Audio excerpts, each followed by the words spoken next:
বাড়াবাড়ি। এটা কি? হালুয়া রুটি। কোন ফিকহের কিতাবে, কোন হাদিসের কিতাবে হালুয়া বানো, রুটি বানো, গোস্ত পরোটা খাও এরকম কোন বর্ণনা নাই।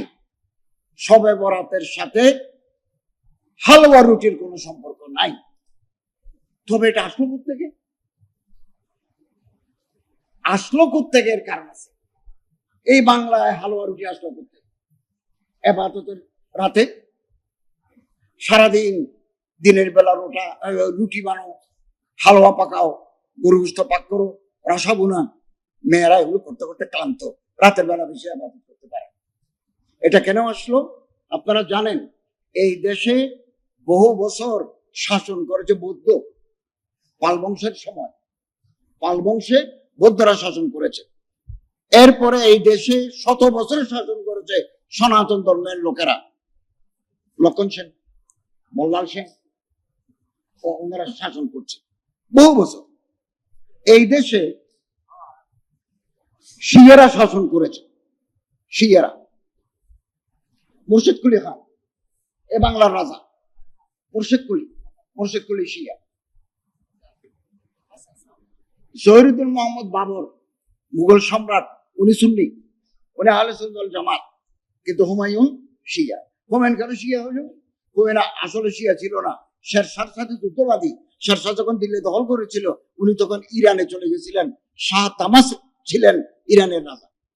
উনি বললেন আমি তোমার দিল্লির রাজসিংহাসন দখল করে নেব তুমি যদি শিয়া ধর্ম গ্রহণ করো। আগে ছিল না। তিনি বললেন আমার তো ক্ষমতা দরকার। তখন তিনি এসে শিয়া ধর্ম দিল্লির বুকে প্রচার করলেন। নূরজাহান শিয়া, এতেমাদউদ্দৌলা শিয়া, আওরঙ্গজেব সুন্নি। ফলে আমাদের এই দেশে বহু বছর যাবৎ শিয়াদের প্রভাব ছিল। সিরাজউদ্দৌলা শিয়া, আলিবর্দী খান শিয়া, আলী শিয়া কিনা এগুলো জানার সুযোগ নেই। আমরা ইতিহাসে পড়তে পারি শিয়া মোটামুটি হয়তো মডারেট হতে পারে, যাক একটু প্রভাব আছে।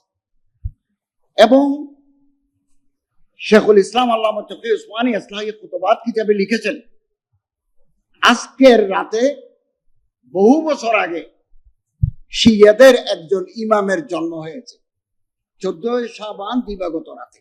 ফলে শিয়া সম্প্রদায়ের লোকেরা খুশি হয়ে আমাদের একজন ইমাম আসছেন দুনিয়ায়, হালুয়া রুটি বিতরণ করে। কোথায় শবে বরাত, কোথায় ইমামের জন্ম?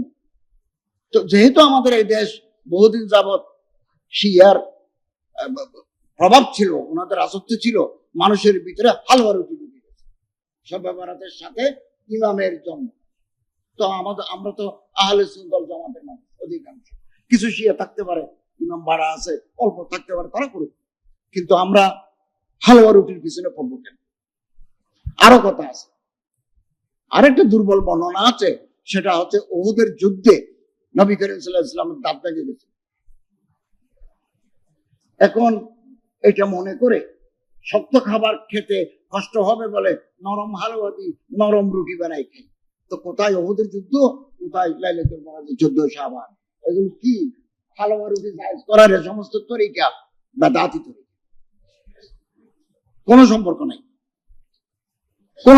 নাই। তবে আরেকটা বর্ণনা আছে, এটা কোনো ফিকহের বর্ণনা নয়, হাদিসের বর্ণনা নয়। সেটা হচ্ছে একজন বুজুর্গ বলছেন, তকি উসমানী সাহেবের কিতাবে আছে, এই রাতে তুলনামূলকভাবে অন্য রাতের তুলনায় একটা বেটার খাবার, মাছ, পোলাও, কাচ্চি, তারপরে এ জাতীয় একটু ভালো খাবার খেলে বছরের বাকি দিনগুলো আল্লাহ ফরাগত দান করেন। তিনি বলছেন ইয়ে মেরে তাজরাবা হে, এটা আমার অভিজ্ঞতা।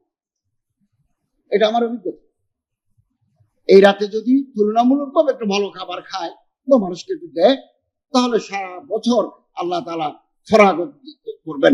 এটা কোনো কোরআন হাদিসের কথা নয়। এটা কোনো ফিকহে আরবা, ইমাম আইমাই আরবার কথাও নয়, একজন বুজুর্গের আমল। এটা আপনি মানলেও মানে না মানলেও।